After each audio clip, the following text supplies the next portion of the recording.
मांगे पूरी हो, चाहे जो मजबूरी हो, हमारी मांगे पूरी हो, चाहे जो मजबूरी हो। समाजवादी पार्टी जिंदाबाद। नमस्कार दोस्तों, मेरा नाम गौरव है और आप देख रहे हैं नेशनल ब्लॉगर। उत्तर प्रदेश की राजधानी लखनऊ में आज एक ऐतिहासिक घटना घटित हो रही है। इस समय लखनऊ के जीपीओ पर जो गांधी जी की प्रतिमा है, वहां पर गौरीगंज अमेठी के विधायक राकेश प्रताप सिंह, जो कि समाजवादी पार्टी से विधायक हैं, अपना इस्तीफ़ा स्पीकर को सौंप चुके हैं और अभी अनिश्चितकालीन अनशन पर बैठ गए हैं। इनके क्षेत्र में 2 साल से मुसाफिरनामा जगह पर सड़कों का नवीनीकरण नहीं किया गया है।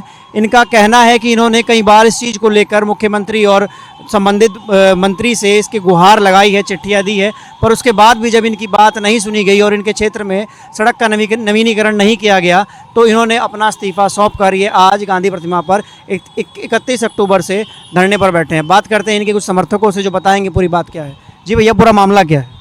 मामला यह है कि हम गौरीगंज विधानसभा के 185 विधानसभा के अंतर्गत 2 सड़कें हैं। एक पारा सड़क जाती है जो सुल्तानपुर को जोड़ती है, और एक अयोध्या को जोड़ने वाली 2 सड़कें हैं, जिस पर विधायक जी 2018 से इसकी बात रख रहे हैं। लेकिन पीडब्ल्यूडी मिनिस्टर से, लोकप्रिय सांसद अमेठी स्मृति ईरानी से और डीएम साहब को भी ज्ञापन दिया गया इसके संबंध में 2 अक्टूबर को, लेकिन इस पर अभी तक कोई कार्रवाई नहीं हुई। 2 अक्टूबर को जब ज्ञापन दिया गया तो उसमें कहा गया था विधायक की तरफ से कि अगर इस पर काम नहीं लगता है, कार्यवाही नहीं होती है कोई, तो फिर हम 31 अक्टूबर तक इंतज़ार करेंगे। 31 अक्टूबर को हम धरने पर जीपीओ पर बैठेंगे और जब तक हमारी मांगें पूरी नहीं होती तब तक हम अनशन करेंगे।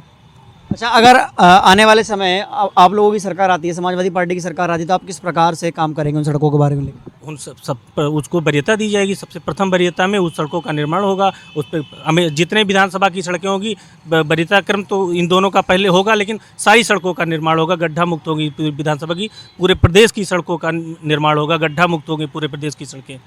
अच्छा, एक तरफ तो प्रदेश की सरकार जो है वो पूरे प्रदेश में गड्ढा मुक्त अभियान चला रही है, जगह जगह जो गड्ढे हैं वो पाटे जा रहे हैं, तो आपको क्या लगता है इस अभियान में कितनी सच्चाई है?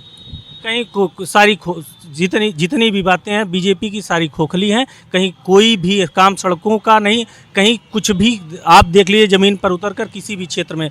महंगाई कंडीशन देख लीजिए, जिस कदर महंगाई आज रोज़मर्रा की जो खर्च है, रोज़मर्रा का जो खर्च है आदमी के, वो उसके परिवार के लोग वहन नहीं कर पा रहे हैं। रसोई गैस की कीमत 400 रुपये से 1000 रुपये हो गई है। पेट्रोल की कीमत 70 रुपये से 100 रुपये हो गई है। डीजल की कीमत 100 रुपये हो गई है। सरसों के तेल की कीमत 250 रुपये हो गई है। आप बताइए कि रोज़मर्रा की ज़रूरतों की कैसे पूरी करे आम आदमी, कहाँ से पूरी कर सकता है? ये सरकार पूरी तरह से नाकाम है और यह 2022 में माननीय राष्ट्रीय अध्यक्ष अखिलेश यादव जी की सरकार बनने वाली है। और एक तरफ तो सरकार कहती है कि सरकार द्वारा 100 करोड़ लोगों को वैक्सीनेशन कर दिया गया है, टीका लगा दिया गया है, वैक्सीनेशन का काम बताती है। बाकी सब काम वैक्सीनेशन फ्री दे रही है, राशन फ्री बांट रही है, उसको लेके वो काम कर रहे हैं। उनका कहना ये है।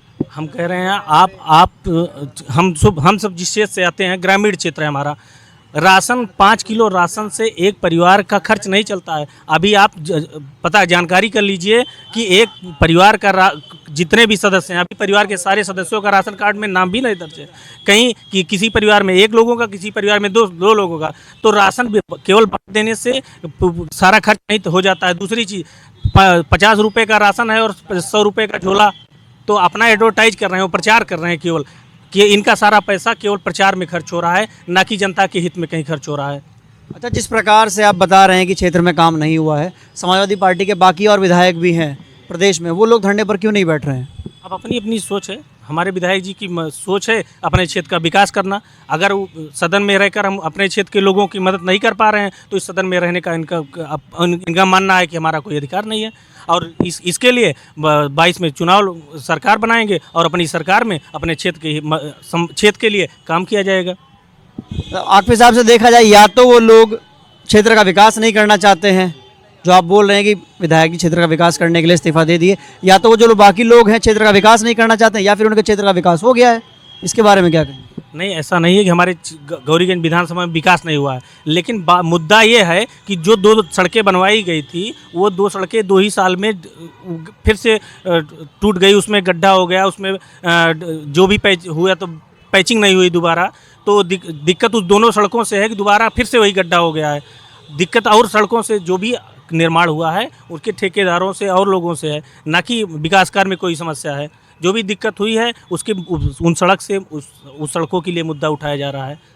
आपका कहना ये है कि गौरीगंज विधानसभा को छोड़ के बाकी सब सीटों पर विकास हुआ है? नहीं, ऐसा नहीं है कि विकास, हम कह रहे हैं कि गौरीगंज सीट पे भी विकास हुआ है। हम कहाँ कह रहे हैं कि गौरीगंज सीट पे विकास नहीं हुआ है, गौरीगंज सीट पर भी विकास हुआ है। मुद्दा केवल सड़कों का है, जो हमारे यहाँ विधानसभा में गड्ढा मुक्त नहीं हुआ है।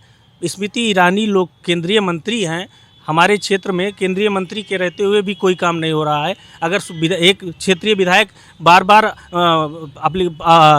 ज्ञापन दे रहा है, बार बार मंत्रियों के पास जाकर, पीडब्ल्यूडी मिनिस्टर के पास, और मंत्रियों के पास जाकर आवाज़ लगा रहा है, तो उसकी आवाज़ क्यों नहीं सुनी जा रही है? सदन में बात रखी गई, क्यों नहीं सुनी जा रही है? अगर विधायक होते हुए भी हम अपने क्षेत्र के लोगों का विकास नहीं कर सकते, उनकी मदद नहीं कर सकते, तो सदन में रहने का अधिकार, सदन में रहने का क्या अधिकार है?